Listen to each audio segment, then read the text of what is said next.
আপনারা চিকেনের অনেক রেসিপি বানিয়েছেন এবং খেয়েওছেন, তাই আজকে আমি একটু নতুন স্বাদের ও নতুন রেসিপির সাথে নিয়ে এসেছি চিন্তামণি চিকেন। এই নামটা শুনেছেন, তবে রেসিপিটি হয়তো জানা নেই।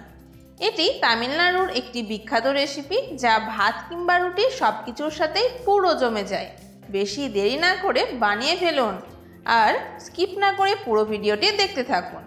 এবং আমার চ্যানেলে নতুন বন্ধু হয়ে থাকলে অবশ্যই সাবস্ক্রাইব করে দেবেন এবং পাশের বেল আইকনটি ক্লিক করে অল সিলেক্ট করে রাখুন আমার সমস্ত নতুন ভিডিও সবার আগে পৌঁছানোর জন্য। চিন্তামণি চিকেন বানানোর জন্য আমরা সবার প্রথমে 1 কেজি পরিমাণ চিকেন নিয়ে নেব। দেখুন, চিকেনটা কিন্তু ধুইনি। ধোয়ার জন্য এর মধ্যে হাফ চা চামচ লবণ ও হাফ চা চামচ লেবুর রস দিয়ে মাখিয়ে নেব। লবণ দিলে মাংসটা খুব ভালোভাবে পরিষ্কার হয়ে ধোয়া হয়ে যায়, আর মাংসের মধ্যে যে গন্ধটা থাকে লেবু সেটা দূর করে দেয়। তাই মাংস ধোয়ার সময় এই একটি জিনিস খেয়াল রাখবেন। এবার দুবার জল পাল্টে পাল্টে ধুয়ে নেব। পরিষ্কার করে ধোয়া হয়ে গেছে। এখন মাংসটা ম্যারিনেট করে নেব। ম্যারিনেটের জন্য এখানে হাফ চা চামচ লবণ আর দিতে হবে হাফ চা চামচ হলুদ গুঁড়ো, আর দিয়ে দেব হাফ চা চামচ লাল লঙ্কা গুঁড়ো। এবার সব উপকরণ ভালো করে মাখিয়ে নেব। মাখানো হয়ে গেছে। এবার 10 মিনিট নর্মাল টেম্পারেচারে রেখে দিতে হবে। আর এই 10 মিনিটে চিকেনের মশলাটা তৈরি করে নেব। তার জন্য কড়াইতে 100 গ্রাম সর্ষের তেল দিয়ে দেব। তেলটা গরম হয়ে গেছে। এবার তেলের মধ্যে হাফ চা চামচ গোটা জিরে দিয়ে দিতে হবে, আর দেব 8 থেকে 10টা গোটা শুকনো লঙ্কা। এরপর দেব একটা তেজপাতা, আর দিয়ে দেব হাফ চা চামচ চিনি। একটু নেড়েই দিয়ে দিতে হবে গোটা ছোট সাইজের পেঁয়াজ। পেঁয়াজগুলোকে লাল লাল করে ভাজতে হবে। একটু নাড়লে পেঁয়াজ কিন্তু নরম হয়ে যাবে।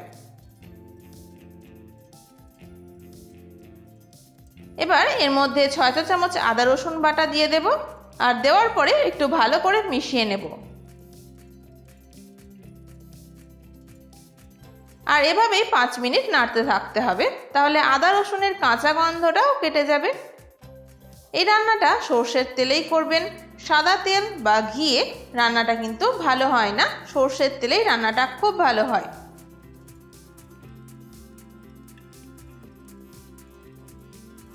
এরপর দিয়ে দেব 1 চা চামচ জিরে গুঁড়ো, আর দিয়ে দেব 1 চা চামচ কাশ্মীরি লঙ্কা গুঁড়ো। কাশ্মীরি লঙ্কা গুঁড়ো অবশ্যই এটা কালারের জন্য, আপনারা চাইলে না দিতেও পারেন। আর দিয়ে দেব 1 চা চামচ হলুদ গুঁড়ো, আর স্বাদ মতো লবণ দিতে হবে। আমি এখানে 1 চা চামচ পরিমাণ দিলাম। এবার সব উপকরণই খুব ভালোভাবে মিশিয়ে নিতে হবে।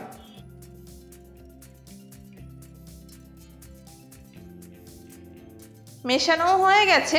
তারপর দিয়ে দিতে হবে 2টো টমেটো পেস্ট। এখন টমেটোটাকে ভালোভাবে মশলার সাথে কষিয়ে নিতে হবে। আর এই মশলাটা কষতে হবে খুবই ভালোভাবে, হাতে সময় নিয়ে। আমার এখানে মশলাটা কষাতে 10 মিনিট সময় লেগেছে।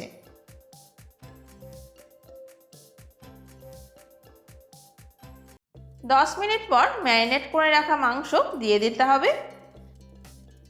তারপর মাংসটা মশলার সাথে ভালো করে মিশিয়ে নিতে হবে।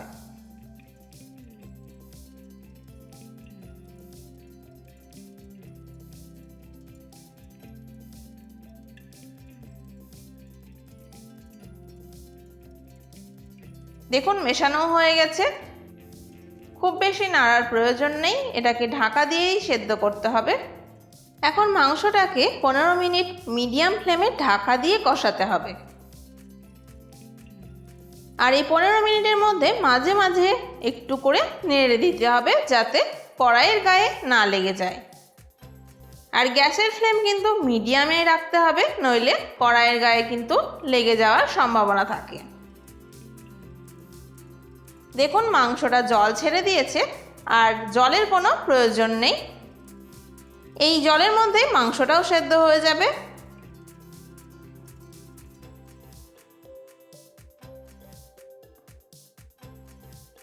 এবার মাংসের মধ্যে দিয়ে দিতে হবে 4 চা চামচ ফেটিয়ে নেওয়া টক দই।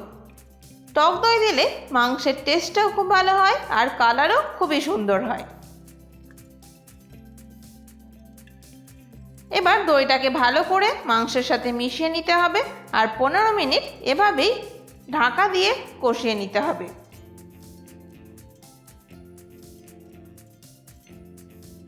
15 মিনিট পর ঢাকা খুলে দেখাচ্ছি, দেখুন কি সুন্দর কালার হয়েছে।